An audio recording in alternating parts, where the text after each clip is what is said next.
Now follow me to March 26, 2011. The McClatchy newspapers reported, and I quote, "The new leader of Libya's opposition military left for Libya 2 weeks ago," unquote. Apparently, around the same time, the President signed the covert operations order, and I'm making that observation. The new leader spent the past 2 decades of his life in Libya? No. In suburban Virginia, where he had no visible means of support. His name, Colonel Khalifa Hiftar. Now, one wonders when he planned his trip, and who is his travel agency? Congress needs to determine whether the United States, through previous covert support of the armed insurrection driven by the American-created National Front, potentially helped create the humanitarian crisis that was used to justify military intervention. We need to ask the question. If we really want to understand how our constitutional prerogative for determining war and peace has been preempted by this administration, it is important that Congress fully considered relevant events which may relate directly to the attack on Libya. Consider this, Mr. Speaker. On November 2nd, 2011, France and Great Britain signed a mutual defense treaty, which included joint participation in Southern Mistral, a series of war games outlined in the bilateral agreement and surprisingly documented on a joint military website established by France and Great Britain.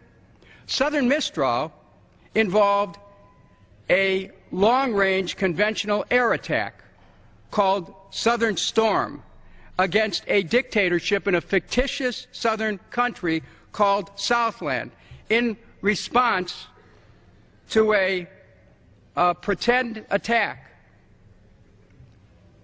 The joint military airstrike was authorized by a pretend United Nations Security Council resolution.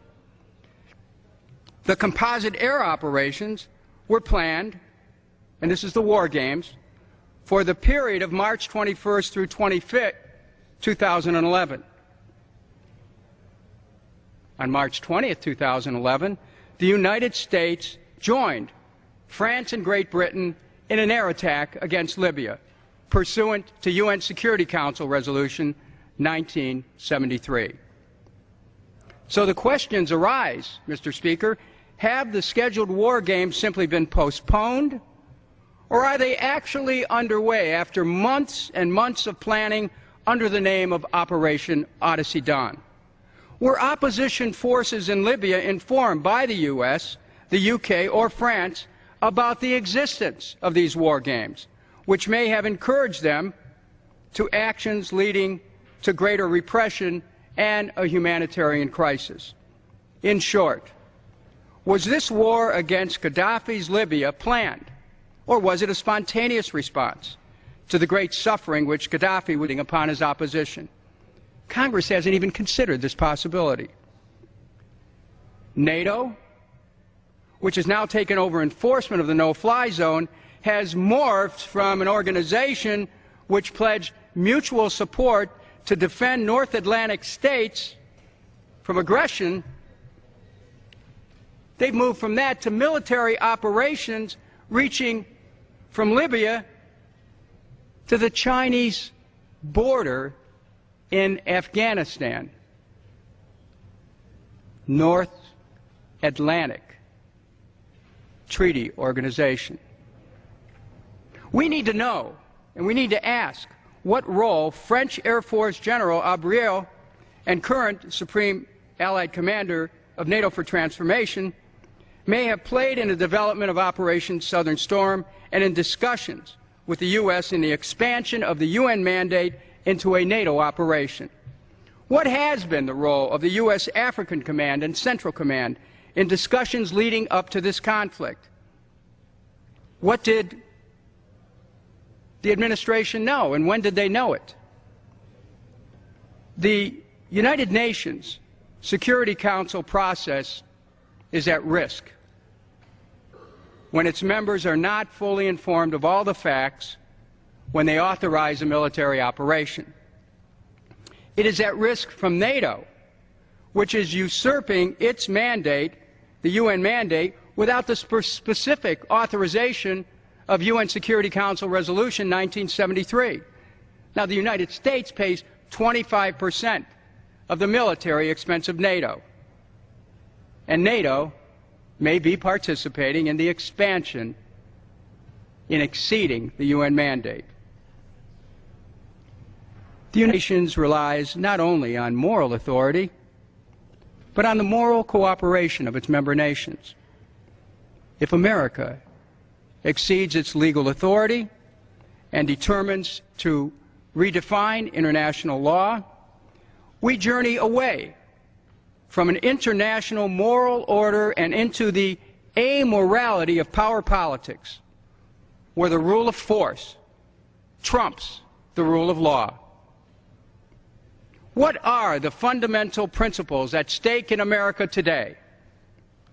First and foremost is our system of checks and balances built into the Constitution to ensure that important decisions of state are developed through mutual respect and shared responsibility in order to ensure that collective knowledge, indeed the collective wisdom of the people, is brought to bear.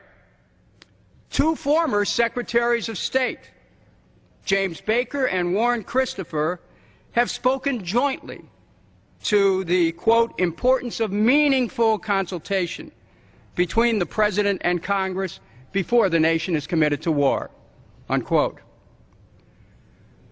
Our nation has an inherent right to defend itself and a solemn obligation to defend the Constitution. From the Gulf of Tonkin in Vietnam to the allegations of weapons of mass destruction in Iraq, we've learned from bitter experience that the determination to go to war must be based on verifiable facts carefully considered.